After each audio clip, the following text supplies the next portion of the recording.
Pakistan railway की एक बहुत बड़ी कामयाबी आपके साथ शेयर करूंगा कि पाकिस्तान की मईशत के अंदर एक खामोश सी तब्दीली जन्म ले रही है। बरसों से जिस रेलवे निज़ाम को सिर्फ पुरानी बोगियों, देर से पहुंचने वाले सामान और भारी मरम्मती अखराजात के साथ जोड़ा जाता था, वही निज़ाम अब जदीद technology, high capacity freight wagons और मकामी इंजीनियर्स हैं उनकी महारत के बलबूते पर एक नए दौर में दाखिल हो रही है।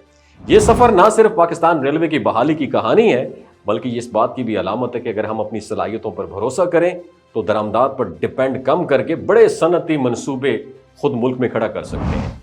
पाकिस्तान रेलवे ने अब अपने ही बोगी फैक्ट्रियों और वर्कशॉप्स को एक्टिव करके 295 नई हाई कैपेसिटी फ्रेट वैगन्स बनाने का बहुत बड़ा मंसूबा शुरू कर दिया है।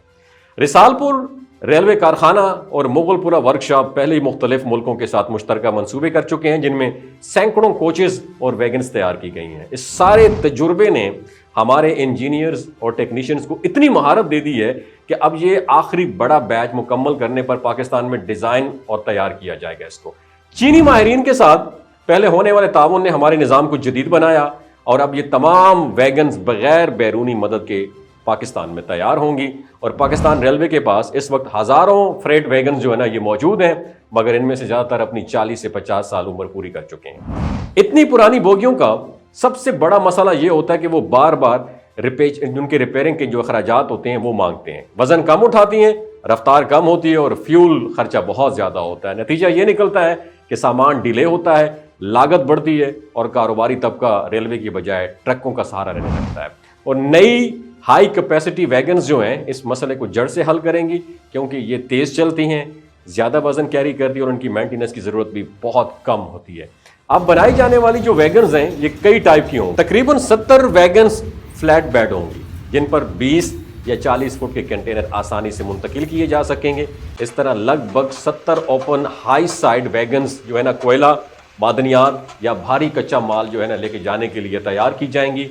मगर मुकम्मल कुछ जो है ना कवर्ड वैगन्स भी होंगी जो मौसमी हसरात से हसास सामान जो है इसको भी महफूज रखेंगी। इसके अलावा ब्रेक वैगन्स भी मुकामी तौर पर तैयार होंगी ताकि पूरा सिस्टम जदीद मयार के मुताबिक चल सके। और इससे पाकिस्तान के पास पहली बार ये मुकम्मल सलाहियत आ जाएगी कि वो बड़े पैमाने पर जदीद माल बरदार वैगन्स खुद तैयार कर सकें। और मनसूबे का जो बुनियादी फ्रेमवर्क है ये नवंबर 2025 से मार्च 2026 तक कंप्लीट हो जाएगा, जिसके बाद जो है ना बाकायदा तैयारी का अमल शुरू होगा। और हदफ ये है कि 2027 के मिड तक तमाम वैगन्स रेलवे के फ्लैट का हिस्सा बन जाएं। और जब ये वैगन्स चलना शुरू हों तो रेलवे का फ्रेट शेयर ना सिर्फ बढ़ेगा बल्कि कारोबारी तबके को एक दोबारा जिंदा होने वाला सस्ता और तेज ऑपरेशन भी मिलेगा। बल्कि कारोबारी तबके को एक दोबारा जिंदा होने वाला सस्ता और तेज ऑप्शन भी मिलेगा। और बैनुल अक़वामी असूल ये कहते हैं कि अगर आपका सामान 800 से 1000 किलोमीटर से ज़्यादा दूर भेजना हो तो रेलवे रोड के मुकाबले में आधी कीमत में काम करता है रेलवे।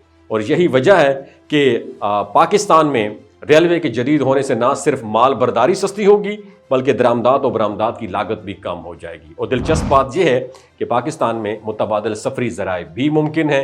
दुनिया में दरिया और नहरी निज़ाम सामान की तरसील का सबसे सस्ता तरीका समझा जाता है। और बरतानवी दौर में दरिया सिंध के रास्ते बड़े पैमाने पर माल बरदारी भी होती थी। चंद साल पहले पंजाब में इनलैंड वाटरवेज का तजुर्बाती मंसूबा भी शुरू किया गया था, जिसमें मकामी सतह पर कश्तियाँ चलाकर ट्रायल भी किए गए थे। बदकिस्मती से ये मंसूबा तो जारी ना रह पाया, लेकिन अगर कभी दोबारा इस पर संजीदगी से काम हुआ तो दरिया सिंध के रास्ते कालाबाग से कराची तक सामान रेलवे से भी कम कीमत पर पहुंचाया जा सकता है। और पाकिस्तान के पास कुदरती वसाइल, इंजीनियरिंग सलाहियत और सनती इंफ्रास्ट्रक्चर तो पहले से ही मौजूद है।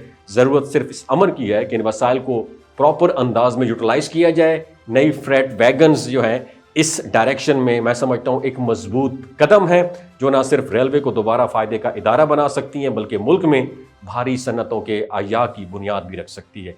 और ये तब्दीली हमें बताती है कि जिद्दत तभी आती है जब कौम फैसला कर ले कि हम दूसरों के तैयार करदा सिस्टम पर नहीं बल्कि अपनी सलाहियत पर हमने एतमाद करना है। पाकिस्तान जिंदाबाद।